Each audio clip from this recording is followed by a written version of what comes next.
શ્રી સમયસાર મહાન આધ્યાત્મિક શાસ્ત્રની વાચના સંક્ષિપ્ત વિચારણા આપણે કરી રહ્યા છીએ. યથાશક્તિ યથાભક્તિ, એમાં વળી વિષય અત્યારે જે ચાલે છે એ એમાં પણ સૌથી વિકટ છે. How to strike the balance between the absolute and the relative. How to strike the delicate balance between the absolute and the relative. આખા વિતરાગ દર્શનનો જે સૌથી અઘરો ભાગ છે સમજવાનો અને અનુસરવાનો એ ડેલિકેટ બેલેન્સ, સૂક્ષ્મ સંતુલન. સૂક્ષ્મ સંતુલન આપણી શક્તિ નથી કે આપણે આપણી જાતે એમ કરી શકીએ. માટે જ સદગુરુનો આશ્રય, ગુરુગમની પ્રાપ્તિ, પ્રમાણિક અભિપ્રાય, આત્માના પરિણામોની નિર્મળતાનો લક્ષ્ય અને ભગવાનના વચનોમાં પૂર્ણ શ્રદ્ધા, આવું જો આપણા જીવનમાં બનશે તો જ આપણે એક બાજુ નહીં ઢળી જઈએ. નહીં તો એક બાજુ ઢળી જવાના. અને જો એકાંત વ્યવહાર પકડી જાય અથવા એકાંત નિશ્ચય પકડી જાય તો નિશ્ચિતપણે આત્માનું કલ્યાણ થતું અટકી જાય. અને એવું બહુ જ કોમન છે અત્યારે, એમ શ્રી આત્મસિદ્ધિ શાસ્ત્રમાં કૃપાળુદેવ પ્રકાશે છે. પ્રારંભમાં જ કોઈ ક્રિયા જડ થઈ રહ્યા શુષ્ક જ્ઞાનમાં કોઈ માને માર્ગ મોક્ષનો કરુણા ઉપજે જો, કરુણા ઉપજે જો. અને આપણે પણ જો સાવધાન ન રહીએ તો આપણે પણ અટકી જઈએ, પટકાઈ પડીએ. દુનિયામાં એવું કહેવાય છે ને ભાઈ, ટાઇફોઇડનો એપિડેમિક ચાલતો હોય ત્યારે શું કે ભાઈ ખાવા પીવામાં ધ્યાન રાખજો, બહારનું કંઈ ખાતા નહીં, ઉકાળેલું પાણી પીજો. હા, ધ્યાન રાખજો. અત્યારે આ ચારે બાજુ જેમ પેલો ટાઇફોઇડનો એપિડેમિક ચાલે છે એમ અત્યારે શું છે,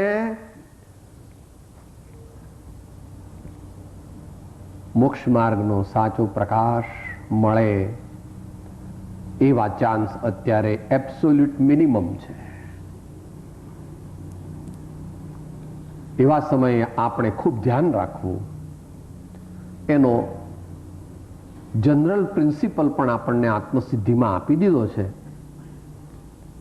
8મી ગાથામાં એ કાયમ યાદ રાખીશું અને પ્રમાણિકપણે એને ફોલો કરીશું તો પડવાના ચાન્સ લગભગ નથી.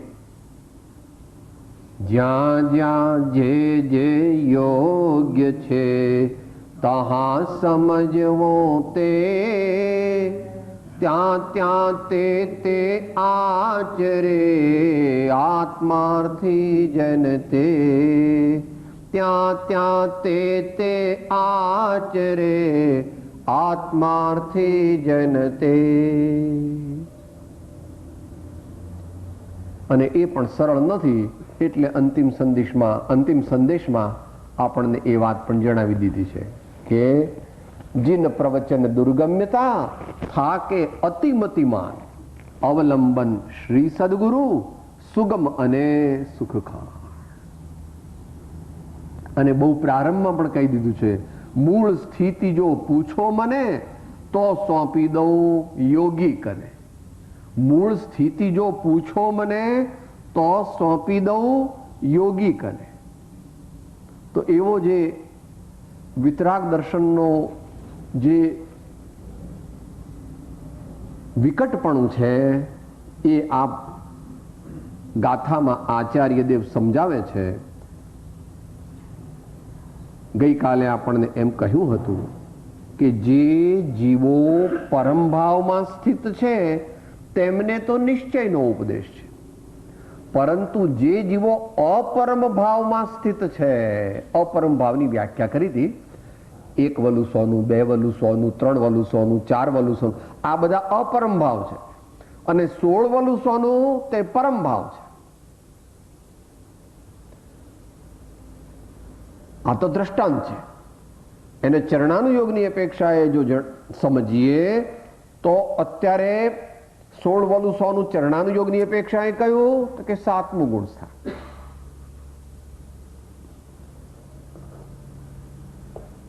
કારણ કે ત્યાં બુદ્ધિપૂર્વકનો કોઈ રાગ દ્વેષ છે નહીં, બુદ્ધિપૂર્વકની કોઈ પ્રવૃત્તિ નથી. કર્ણાનુયોગની અપેક્ષાએ સમજવાનું, કારણ કે એથી આગળ અત્યારે આપણે આ ભાવમાં અહીંયા પ્રાપ્ત કરી શકવાના નથી, માટે કર્ણાનુયોગની અપેક્ષાએ 12મું ગુણ સ્થાન. પણ એ તો સમજવા માટે છે, કારણ કે અત્યારે તો એ ત્યાં સુધી પહોંચવાની શક્તિ નથી. પરમ ભાવમાં હું છું કે કેવા ભાવમાં છું? જો અપરમ ભાવમાં છું તો જ્યાં જેવો સદવ્યવહાર ભગવાને કહ્યો હોય તે આચરવો, પરંતુ લક્ષ્ય ક્યાં રાખવું? નિશ્ચય પર. લક્ષ્ય ક્યાં રાખવું? દ્રષ્ટિ ક્યાં રાખવી? અભેદ પર.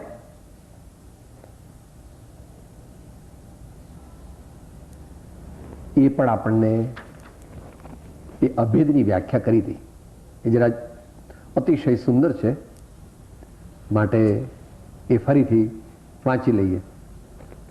25મા પાના પર નીચેથી બીજી લીટી, છેલ્લા 3 શબ્દો.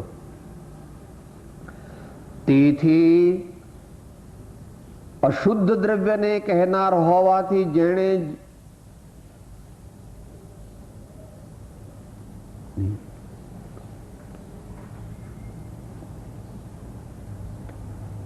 જે શુદ્ધ બતાવ્યો છે તે અહીંયા ઉપર છે.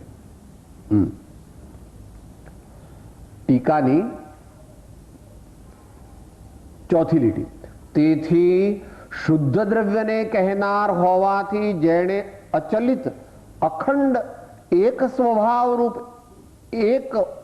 સ્વભાવરૂપ એક ભાવ પ્રગટ કર્યો છે, એવો શુદ્ધનય જ સૌથી ઉપરની એક પ્રતિવાર્ણિકા સમાન હોવાથી જાણેલો પ્રયોજનવાન છે. જરાક સહેજ પોતાને સાવધાન કરીને જો સમજીએ તો ખ્યાલમાં આવે.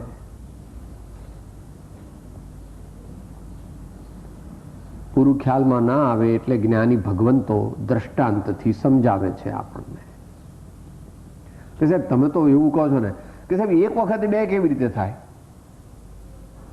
ખાતી વખતે ખાવાનું વળી, ખાતી વખતે ખાવાનું, નાતી વખતે નાવાનું, નાતી વખતે નાવાનું, ભક્તિ વખતે ભક્તિ, ભક્તિ વખતે ભક્તિ. ભક્તિ વખતે ભક્તિ ખરી, પણ ભક્તિ વખતે દ્રષ્ટિ આત્મા ઉપર. ખાતી વખતે પણ જો તારી શક્તિ હોય તો ની શક્તિ આત્મા ઉપર દ્રષ્ટિ રાખવાની છે નહીં. જગતના જીવોની વાત તો બાજુમાં રહી જાય. જઘન્ય મુમુક્ષુ કે મધ્યમ મુમુક્ષુ પણ આત્મા ઉપર દ્રષ્ટિ રાખી શકતા નથી. એને માટે ઘણો વૈરાગ્ય, ઘણો અભ્યાસ અને ઘણી અંતરની અત્યંત જાગૃતિ હોય તો જ ત્યાં સુધી દ્રષ્ટિ લઈ જઈ શકાય. તો કે શું કરવું સાહેબ, અમારી એટલી શક્તિ ન હોય તો કે આનંદગંજી મહારાજ કે છે એમ કરવું આપણે.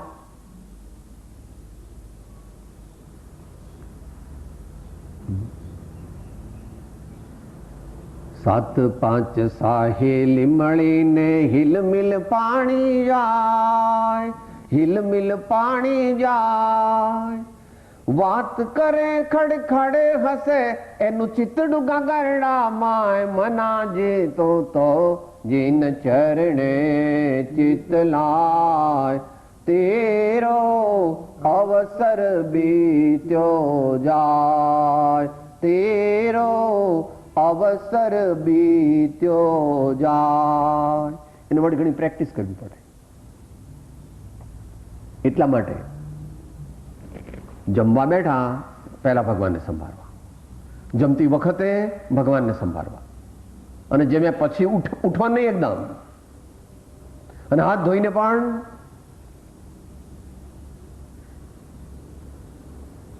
આ તો ભોજનની વાત થઈ. દરેક વખતે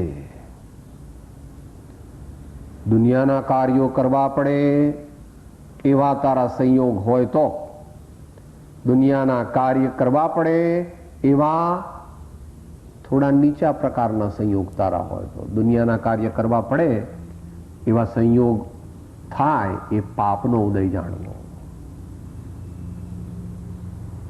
ભગવાનની સાધના, ભગવાનની આજ્ઞાનું આરાધન, સંતોની વાણી પ્રમાણે જીવન બનાવવું, સંતોની આજ્ઞાનું પાલન કરવાનો આપણને યોગ મળે એ જ આપણું મહાભાગ્ય સમજવું, અને એવું ભાગ્ય ન હોય તો એવું ભાગ્ય પ્રાપ્ત કરવું. આણાએ ધમ્મો આણાએ તવો. હે પ્રભુ, મને એવો સંયોગ આપો, એવી શક્તિ આપો, એવી યોગ્યતા આપો કે આપની આજ્ઞાનું આરાધન એ જ મારા જીવનમાં મુખ્ય થઈ જાય. અને આ કંઈ જો પોતે ધારે તો અઘરું નથી, પણ હજુ ધાર્યું નથી. ધાર્યું નથી એટલે નિશ્ચય કર્યો નથી. નિશ્ચય એટલે પાક્કો દ્રઢ સંકલ્પ કર્યો નથી કે સાહેબ આપણે તો જેમ આવે તેમ ચાલે છે બધું. છોકરાઓનું કામ કરીએ, દુકાનનું કામ કરીએ, આ નોકરી ધંધાનું કામ કરીએ, ખેતીનું કામ કરીએ, પછી તમે કહો છો એટલે સાંજના પછી માળા પણ લઈએ. એવું નહીં. એમાં ઓછો સમય વાપરવાનો, દુનિયાના કામમાં ઓછો સમય, અને મહાપુરુષોની આજ્ઞાના આરાધનમાં વિશેષ સમય. અને એકલો સમય નહીં, સમય, રુચિ અને શક્તિ ત્રણેય. સમય એટલે કાળ, 1 કલાકને બદલે 2 કલાક, 3 કલાક, 4 કલાક સાધનામાં ગાળમાં. શક્તિ તો શક્તિ શરીરની શક્તિ હોય, મનની શક્તિ હોય, વચનની શક્તિ હોય, ધનની શક્તિ હોય, લાગવગની શક્તિ હોય, અભિપ્રાયની શક્તિ હોય. જે શક્તિ હોય તે ભગવાનમાં વધારે લગાડવી. ભગવાનમાં એટલે મોક્ષ માર્ગની આરાધના. અને રુચિ, રુચિ પ્રતીતિ,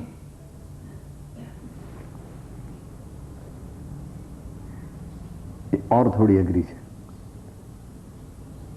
जो भगवान साचा लागे तो ज तारी रुचि बदलाय, नहीं तो बदलाय नहीं.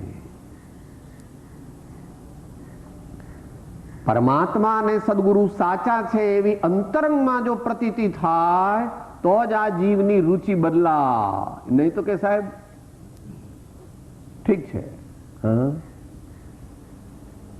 જ્યાં સુધી અંતરની રુચિ ને શ્રદ્ધા બદલાયા નથી ત્યાં સુધી મોક્ષ માર્ગ ઉપલક ઉપલક છે. ઉપલક ઉપલક ચાલ્યા કરે છે. આનંદજી મહારાજ એને કેવી રીતે સમજાવે છે? દેવ ગુરુ ધર્મની શુદ્ધિ કહો કિમ રહે શુદ્ધ શ્રદ્ધાન આણો. આગળ, શુદ્ધ શ્રદ્ધાન વીણ સર્વ ક્રિયા કરી છાર પર લીપણો તેહ જાણો.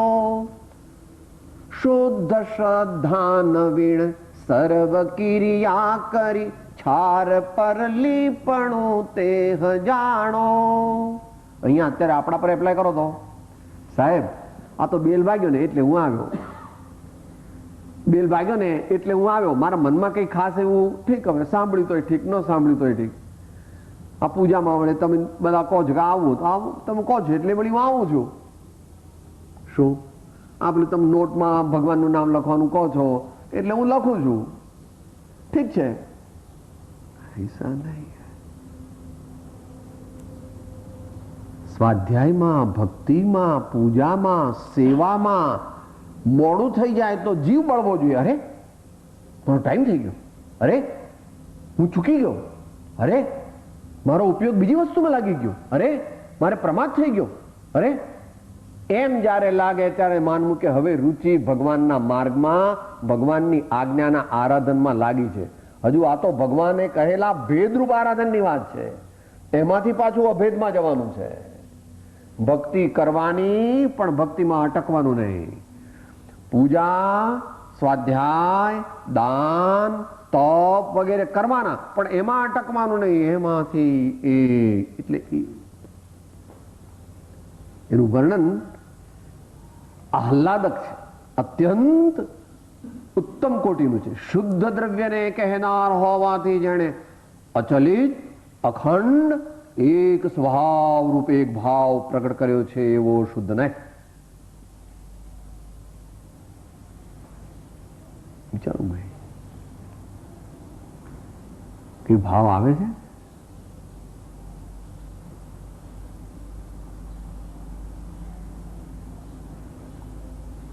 એનું પણ આનંદનજીએ વર્ણન કર્યું છે. એનું પણ આનંદનજીએ વર્ણન કર્યું છે. ઘટયંતર પરમાત્મ ભાવે, ઘટયંતર પરમાત્મ ભાવે, દુર્લભ પ્રાણી તે તાય વધુ. રામ રામ જગ ગાવે, બિરલા અલખ જગાવે અવધુ.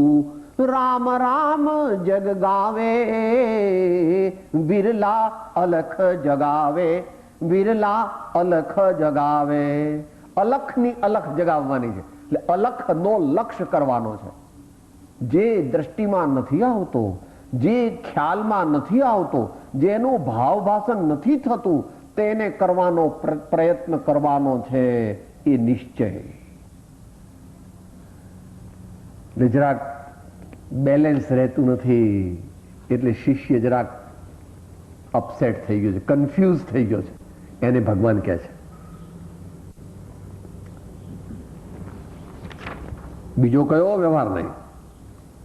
અશુદ્ધ દ્રવ્યને કહેનાર હોવાથી જેણે જુદા જુદા એક એક ભાવ સ્વરૂપ અનેક ભાવો દેખાડ્યા છે એવો વ્યવહાર નહીં. અલ્પ વિરામ. વિચિત્ર અનેક વર્ણમાળા સમાન હોવાથી જાણેલો તે કાળે પ્રયોજનવાન છે. અહીંયા જાણેલો શબ્દ છે તે બંને જગ્યાએ લગાવેલો છે. આગળ જુઓ ભાઈ, નિશ્ચય પણ જાણેલો પ્રયોજનવાન છે. જ્યાં નિશ્ચય કીધો એટલે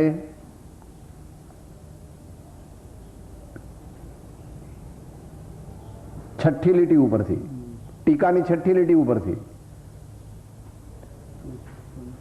નિશ્ચય પણ જાણેલો પ્રયોજનવાન છે, વ્યવહાર પણ જાણેલો પ્રયોજનવાન છે.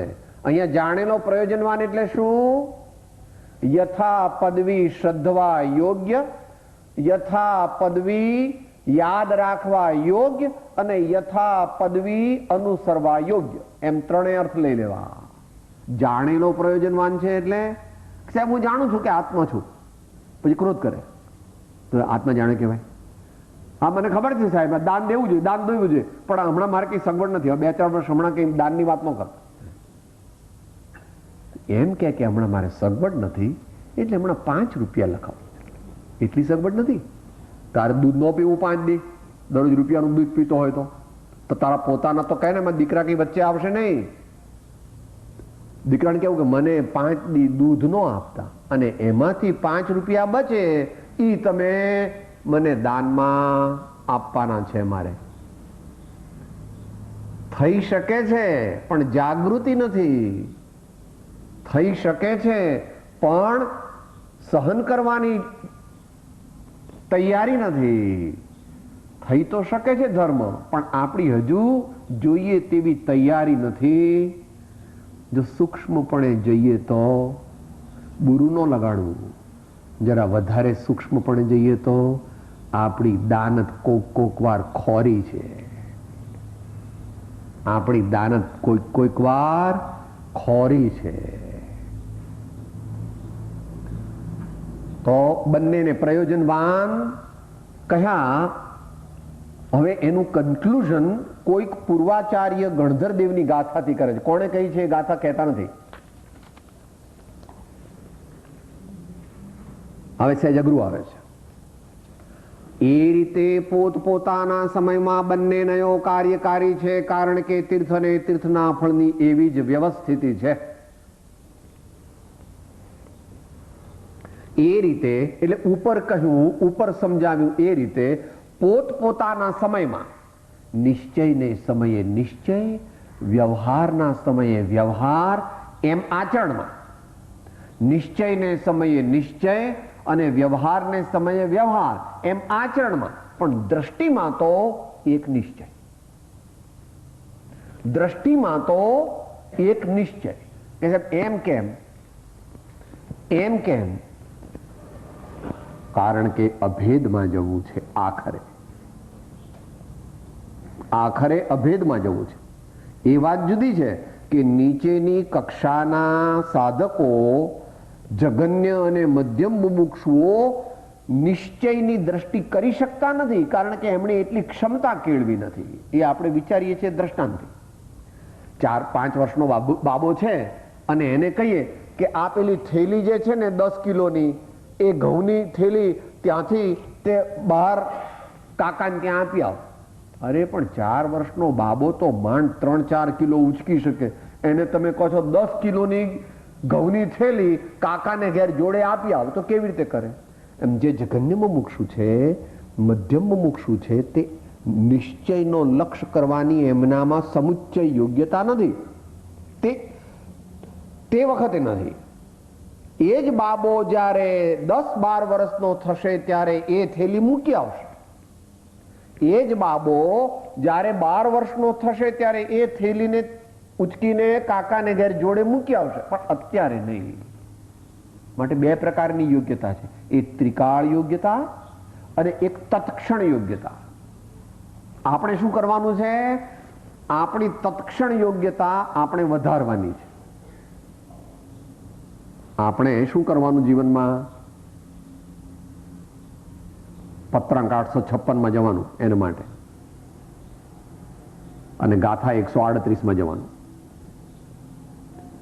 જિજ્ઞાસા બળ વધારો, વૈરાગ્ય બળ વધારો, વિચાર બળ વધારો, ધ્યાન બળ વધારો, જ્ઞાન બળ વધારો. મારી તત્ક્ષણ યોગ્યતા વધારવા માટે મારે શું કરવું? જિજ્ઞાસા તીવ્ર કરવી, વૈરાગ્ય વધારવો, વિચાર દશા વધારવી, એમ કરવું. અને સાથે સાથે એ કેવી રીતે કોણ કરી શકે? કે દયા, શાંતિ, સમતા, ક્ષમા, સત્ય, ત્યાગ, વૈરાગ્ય, આવા બધા ગુણો એનો આપણે વિકસાવવા. ઘડીએ પડીએ યાદ રાખવું, મારે દયા પાળવી છે, મારે ક્ષમાપૂર્વક જીવવું છે, મારે જીવનમાં શાંતિ જોઈએ છે, મારે સૌ સાથે સમતા ભાવથી વ્યવહાર કરવો છે. આખો વખત યાદ રાખવાનું. સમતા કઈ સ્વાધ્યાય હોલમાં રાખવાની એવું નથી. દરેક જગ્યાએ આપણા જીવનમાં કંઈ પણ બનાવો એવા બનવાના જ કે આપણને અપસેટ કરી નાખે, પણ આપણે અપસેટ અંતરથી થવાનું એ અઘરું છે, પણ ધીમે ધીમે આપણે સિદ્ધ કરી શકીએ. હવે જે કહે છે આચાર્ય દેવ,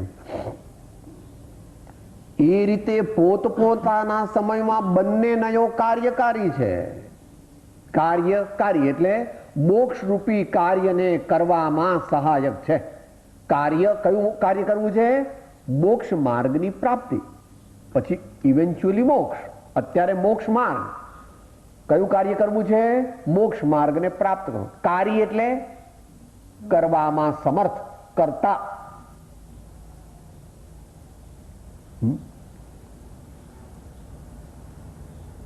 કાર્યકારી છે. કારણ કે હવે સમજાવે છે સાહેબ, કેમ એમ કહો છો? અમે તો એવું સાંભળ્યું હતું, તમે આગલી ગાથામાં તો એમ કહ્યું હતું કે નિશ્ચયને અનુસરવો નહીં અને વ્યવહારને અનુસરવો નહીં અને નિશ્ચય અનુસરવો. તો કે એ અપેક્ષાએ કહ્યું હતું, એક અપેક્ષાએ કહ્યું હતું. અભેદમાં જવા માટે નિશ્ચય કાર્યકારી છે, પણ સંસ્કાર પાડવા માટે, અભ્યાસ માટે ભાવના માટે, સવિકલ્પક અવસ્થામાં પોતાના ભાવોને વિશુદ્ધ કરવા માટે વ્યવહાર, એ કહ્યું તો કયો વ્યવહાર? યોગ્ય વ્યવહાર એ આવશ્યક છે. હજુ આગળ કહેવાના છે આપણને. કારણ કે તીર્થ અને તીર્થના ફળની એવી જ વ્યવસ્થિતિ છે. બસ અહીંયા આગળ સર્વ લોજિક બંધ કરી દીધું. વ્યવસ્થિતિ સર્વજ્ઞ પરમાત્માના જ્ઞાનમાં એવું ઝળક્યું છે, સર્વજ્ઞ પરમાત્માના જ્ઞાનમાં એવું ઝળક્યું છે, એની વ્યવસ્થા એવી છે. એમાં તીર્થંકર પોતે કઈ ફેરફાર કરી શકે નહીં. સાહેબ એવું તો ભગવાનનું અપમાન તમે કરો છો. બિલકુલ નહીં. ભગવાન કહે છે મોક્ષના માર્ગમાં હું કઈ ફેરફાર કરી શકતો નથી. હું મોક્ષ માર્ગને અનુસરું છું. હું મોક્ષ માર્ગને વાંકો ચૂકો કરી નાખું કે નવો બનાવવો એવું છે નહીં. તો કે એનું કઈ પ્રમાણ છે તમારી પાસે? તો કે જેટલું છે એટલું છે. ભગવાન જ્યારે દીક્ષા લે ત્યારે તેમને પણ સિદ્ધ પરમાત્માને નમસ્કાર કરવા ફરજિયાત છે. એમને તો કોઈ ગુરુ છે નહીં છેલ્લા ભાવમાં. તો કે સાહેબ પછી નમસ્કાર કરવાની શી જરૂર? ગુરુ તો છે નહીં કોઈ, તોય એમણે નમસ્કાર કરવા જોઈએ. કારણ કે વિનય ગુણ, જો કે તેઓ પરમ વિનયવાન છે, તો પણ વધારવા માટે, વિનયને વધારવા માટે તેઓ પણ નમઃ સિદ્ધેભ્યઃ એમ કહેતા ઉપલક્ષ્યથી દરેક પંચ પરમેષ્ઠી ભગવાનને પણ નમસ્કાર આવી ગયા. સિદ્ધ ભગવાનને નમસ્કાર કર્યા ને એમાં ઉપલક્ષ્યથી અનંત અરિહંત, અનંત આચાર્ય, અનંત ઉપાધ્યાય અને અનંત સાધુઓને પણ નમસ્કાર આવી.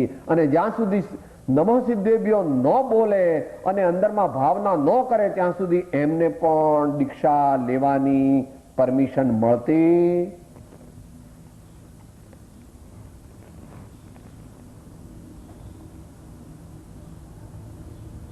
આ તો તે કીધું ને કે સાહેબ તીર્થંકરને કઈ નિયમ ન લાગુ પડે. તીર્થંકર ગમે તેમ વર્તે. તીર્થંકર તો ભગવાન છે, એમને કોઈ નિયમ લાગુ ન પડે. એમને પણ નિયમ લાગુ પડે. તીર્થંકર ભગવાન જ્યારે રાજા હતા અને યુદ્ધો કર્યા હોય તો તેમને તે સમયે પાપનો જ બંધ થયો હોય. તીર્થંકર રાજા હોય ને પાપ કરે તો એમને પુણ્ય થાય? બીક લાગે છે. તીર્થંકર રાજા હોય અને પાપ ભાવ કરે તો પાપ જ બંધાય. પણ તેઓને ક્ષાયિક સંકિત હોવાને લીધે તીવ્ર પાપના ભાવ તેઓને હોતા જ નથી, તે કરતા જ નથી. એટલા બધા જાગૃત છે. એટલે એમને પણ બંધ થાય છે પાપનો, પણ કેવો? થોડો. અનંતાનું બંધીનો બંધ એમને થતો કે થાય? કોઈ તીર્થંકર ભગવાન ક્ષાયિક સંકિતિ ન હોય એવું બને? જન્મ પહેલા I hope you are with me. કે તકલીફ નથી ને?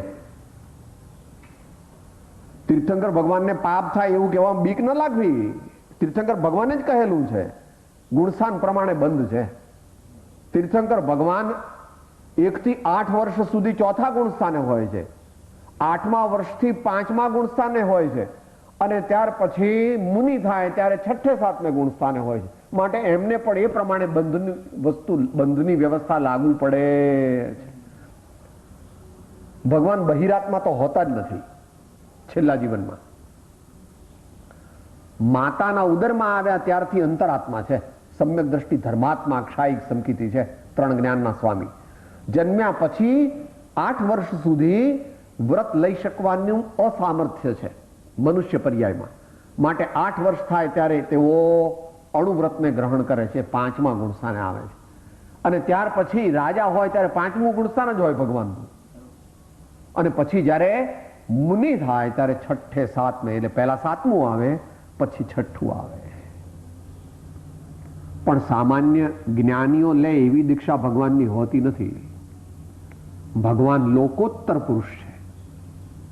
માટે જેવા તેઓ દીક્ષા લે એટલા બધા ઉત્તમ કોટીના સંયમ પરિણામ એમના હોય છે કે ફટ દઈને ત્યાં મન પર જ્ઞાન પ્રગટ થઈ જાય. આવો નિયમ છે. એવું ભગવાનનું વીર્ય છે, એવો ભગવાનનો અલૌકિક સંયમ હોય. આ બધાનું પ્રમાણ શાસ્ત્ર છે હો, પણ એ શાસ્ત્ર સાચા છે, માનવા જેવા છે. કદાચ તું ન માને તો અમને કઈ વાંધો નથી, પણ માનવા જેવા છે. ભગવાન જ્યારે દીક્ષા લે ત્યારે તેમને મનઃપ્રજ્ઞાન પ્રગટી જાય એટલા બધા એમના ઉત્તરોત્તર વધતા બળવાન અપ્રમત્ત સંયમ પરિણામ હોય. માટે ભગવાન પૂર્ણ ન્યાયાધીશ છે. તેઓ એવું નથી કહેતા કે હું પાપ કરું તો મને પાપ ન લાગે.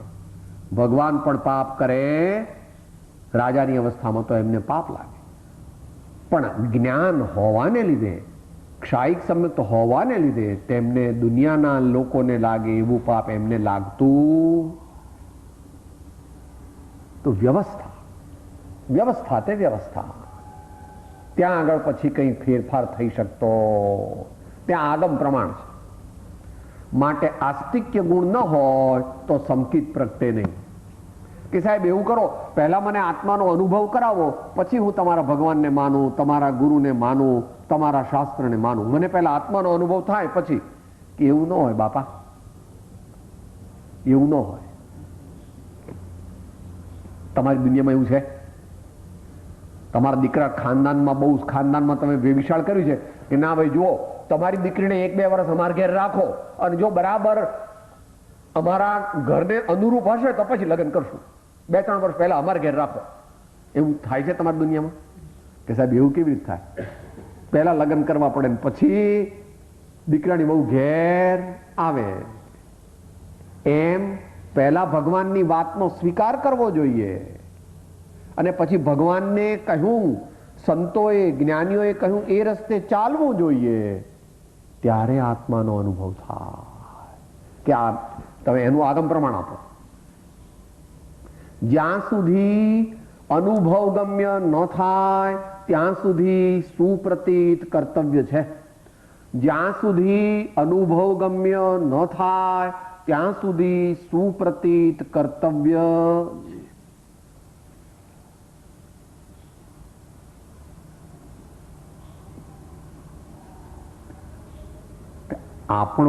આપણને મોક્ષ માર્ગ પ્રાપ્ત થાય એટલે કોઈ નવો મોક્ષ માર્ગ બનવાનો નથી. મોક્ષ માર્ગ જે બનેલો છે એને અનુરૂપ આપણે થવું પડશે. આપણે આપણી જાતને મોડિફાય કરવી પડશે. અત્યારે તો જમાનો એવો આવી ગયો ને સાહેબ, કઈ નવી રિસર્ચ કરો ને, એવો મોક્ષ માર્ગ શોધી કાઢો કે બેક ડોર એન્ટ્રી ને ફટ દઈને મોક્ષ થઈ જાય. જુઓ અત્યારે કેટલા બધા, એ તો ભાઈ ગાય છે, એ કળિયુગનું લક્ષણ છે. ગુરુતણો રાફડો ચૌદિશી ફાટ્યો, જે હને જે ગમે તેને મૂળ દે. હે દરેક ગુરુ કહે છે જો હું આમ કરીને તને વાસક્ષેપ નાખું ને તો તારું કલ્યાણ થઈ જાય, આમ તું કરે ને તો તને મોક્ષ મળી જાય, આમ કરે ને તો સ્વર્ગ મળી જાય. વાહ ભાઈ વાહ.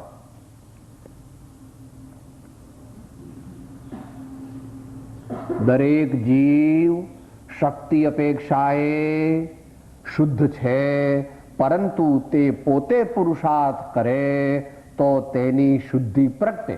એમાં સદગુરુ અને પરમાત્મા અને તેમની વાણી તે અવલંબન રૂપ છે, સહાયક છે, માર્ગદર્શક છે, પ્રેરક છે. પણ ભગવાન કંઈ આપણા માટે મોક્ષ માર્ગની સાધના ન કરે, સદગુરુ પણ કરી શકે નહીં. મોક્ષ માર્ગની આપણે મોક્ષે જવું હોય તો આપણે જ સાધના કરવી પડે. કોઈ આપણા માટે સાધના કરી શકે? જેમ છે તેમ જાણવું, જેમ છે તેમ જાણવું. અઘરું છે પ્રમાણિક થવું. કે કોઈ મોટા ગુરુ હોય ને આપણા માટે આપણને આમ આશીર્વાદ આપી દે તો આપણો મોક્ષ થઈ જાય, કે એવું ન હોય. પ્રભુ આશીર્વાદ આપે, પ્રેરણા આપે, પણ ભાવ તો તારે જ પુરુષાર્થ કરીને બદલવા પડે. સર્વ જીવ છે સિદ્ધ સમ, પણ જે સમજે તે થાય, પોતે સમજે તો થાય. અને એમાં સદગુરુ આજ્ઞા જીન દશા નિમિત્ત કારણ માય. એમાં અવલંબન, માર્ગદર્શન, પ્રેરણા માટે સદગુરુની જરૂર છે. પરંતુ સદગુરુ કંઈ આપણા માટે સાધના ન કરી શકે. તો વ્યવહાર અને નિશ્ચય એ વિષય પૂર્ણપણે બુદ્ધિ દ્વારા સમજી શકાય એવો નથી. જેટલો સમજાય તેટલો સમજવો, પછી જો ખરેખર સમજવો હોય તો અનુભવ કરવો.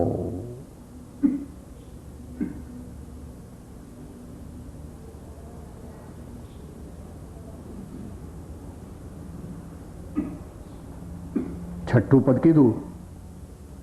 છઠ્ઠા પદનો છઠ્ઠી શંકાનો જવાબ આપે પછી છેલ્લે શું કીધું?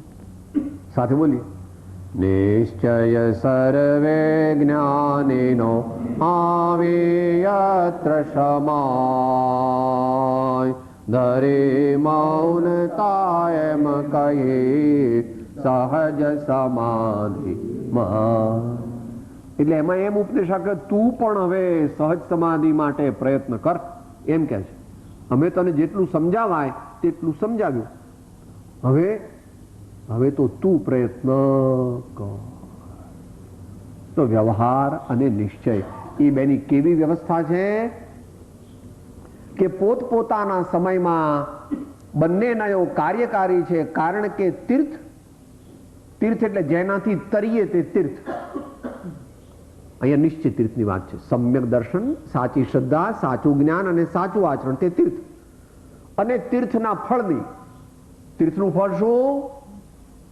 મોક્ષ. પહેલા મોક્ષ માર્ગ અને પછી મોક્ષ.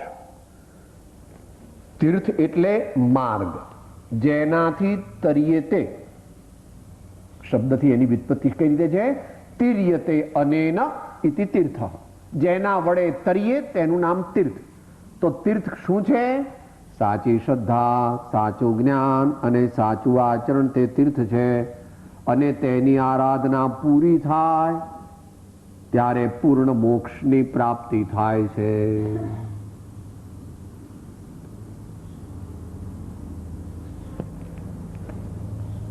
તીર્થનું ફળ, એ તીર્થનું ફળ એ આનંદજી મહારાજે ક્યાં કીધું છે? અરનાથ ભગવાનના સ્તવનમાં કહે છે.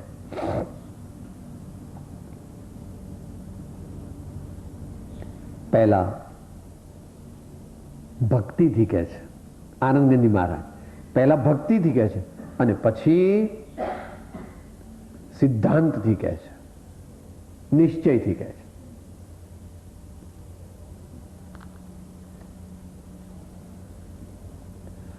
એક પખી લખી પ્રીતિને તુમ સાથે જગન્નાથ રે, કૃપા કરીને રાખજો ચરણ તળે ગ્રહી હાથ રે, ધર્મ પરમ અરનાથનો, ધર્મ પરમ અરનાથનો. હવે સિદ્ધાંત કહે છે. ચક્રી ધર્મ તીરથ તણો, ચક્રી ધર્મ તીરથ તણો, તીરથ તત ફળ સાર રે, તીરથ તત ફળ સાર રે, તીરથ સેવે તે લહે, તીરથ સેવે તે લહે. શું પામે? આનંદ ઘન નિર્ધાર રે, આનંદ ઘન અનંત જ્ઞાન અને અનંત આનંદ. આ પોતાનું નામ નથી કહેતા. જે ભવ્ય જીવ મારા સ્વામીનો કહેલું તીર્થ તેની આરાધના કરશે તેને શું પ્રાપ્ત થશે? આનંદ ઘન નિર્ધાર રે. આનંદ ઘન, પૂર્ણ મોક્ષ એવો તમે નિર્ધાર કરો કે જે મનુષ્ય ભગવાનની અને સદગુરુદેવની કહેલી આજ્ઞાનું યથાર્થ આરાધન કરશે તેને રોકવા વાળો આ દુનિયામાં કોઈ પાક્યો કે સાહેબ મારું હું તો મોક્ષમાં જઉં પણ આ લોકો બધા મને શાપ દે તો હું પાછો સંસારમાં રખડું? એવું ન હોય. કોઈ આપણને રોકે, કોઈ આપણને શાપ દે તો આપણે રખડીએ? નિશ્ચય એવું ન હોય. કોઈનો શાપ એવી જાતનો લાગતો તો પછી ભગવાન તીર્થંકર મોક્ષ લેવા નીકળે બધા શાપ આપી દે તો ભગવાન પછી રખડે? એવું ન હોય. આપણે રખડીએ તે આપણી ત્રુટિથી, આપણા પ્રમાદથી આપણે રખડીએ. બાકી જે જીવ ભગવાનના કહેલા માર્ગને અનુસરે છે, અહીં કહે છે આનંદ ઘન, આનંદ ઘનને પામે. આવી વ્યવસ્થા છે, આવી વ્યવસ્થા છે. એમાં કાંઈ લાગબગની જરૂર નથી કે કોઈની લાગબગ લગાડો ને તો હું મારો નંબર વહેલો લાગે. એ વાત થઈ હતી એમ પછી નંબરમાં આવે છે ને.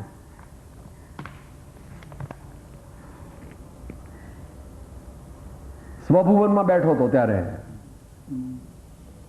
કે મારે અત્યારે ને અત્યારે જ મોક્ષ જોઈએ. એમ તમે કઈ દાદાગીરી કરો તે ન ચાલે. લાઈનમાં આવો. તમારાથી વિશેષ યોગ્યતા વાળા પહેલા મોક્ષે જશે, તમારા જેવી યોગ્યતા વાળા તમારી સાથે મોક્ષે જશે, અને તમારાથી ઓછી યોગ્યતા વાળા તમારા પછી મોક્ષે જશે. અહીંયા કોઈની લાગવગ પણ લાગતી નથી, દાદાગીરી પણ ચાલતી. વિચારવા જેવું છે. વ્યવસ્થિત ભગવાન કહે છે જેનાથી તરાય તે તીર્થ છે એવો વ્યવહાર ધર્મ છે. પાર્થવું તે વ્યવહાર ધર્મનું ફળ છે, અથવા પોતાના સ્વરૂપને પામવું તે તીર્થ ફળ છે.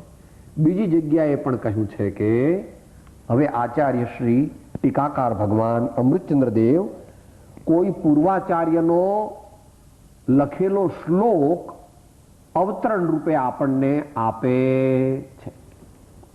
કહ્યું નથી કે ક્યાં છે એ શ્લોકનું મૂળ ખબર પડતી કોઈ એમનાથી પૂર્વે થયેલા આચાર્ય કે ગણધર દેવનો પણ હોય. જય જીણમયં પવજ્યહતાવાવહારણિચ્છયે મુયઃ એકેણ વિણાચ્છિજ્યે તેથમ અન્નેન ઉણતચ્ચમ. હે ભવ્ય જીવો, જો તમે જીનમતને પ્રવર્તાવવા ચાહતા હો તો વ્યવહાર અને નિશ્ચય એ બંને નયોને ન છોડો. કારણ કે વ્યવહારને વિના તો તીર્થ એટલે વ્યવહાર માર્ગનો નાશ થઈ જશે, અને નિશ્ચય નહીં વિના તત્વ એટલે વસ્તુ સ્વરૂપનો નાશ થઈ જશે. આનાથી વધારે શું કહેવાનું? ભગવાનની કિતાબ તો ખુલ્લી જ છે. ગૂંચ તો આપણી બુદ્ધિમાં છે, આપણી શ્રદ્ધામાં ગૂંચ છે. કન્ફ્યુઝન ક્યાં છે? આપણામાં છે. ભગવાને અઘરું છે, એકદમ પ્રાપ્ત ન થાય. પ્રભુ કે સાહેબ કેમ ન થાય? એ તો તને વાત કરી દીધી બાપા.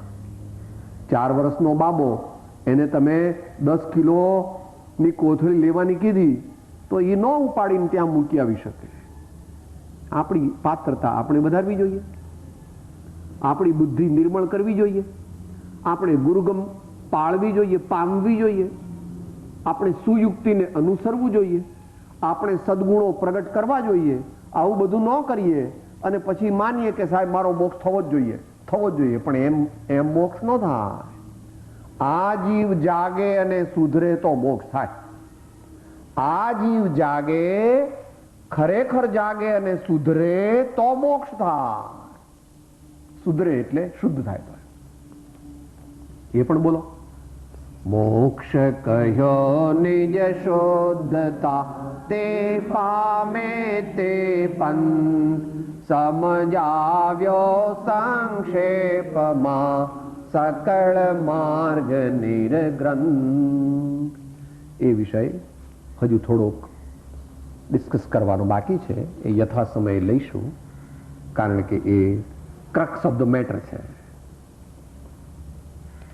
એ યથા સમયે.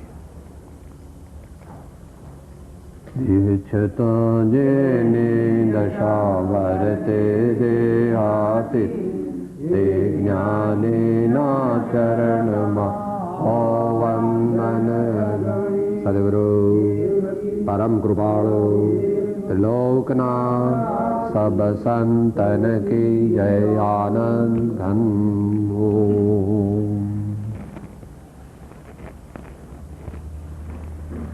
ચિંતન, ભાવના, ધ્યાનનો અભ્યાસ. જે સાંભળ્યું તે વિશે વિચાર કરવો, પરમાત્માના ગુણો અને મુદ્રાને યાદ કરવા, શ્રી સદગુરુદેવના ગુણો, મુદ્રા અને ચારિત્રને યાદ કરવું. શક્તિ હોય તો સૂક્ષ્મ ભેદ જ્ઞાન દ્વારા આત્મતત્વનો લક્ષ્ય કરવો, એકાગ્રતા કરવી. ઓમ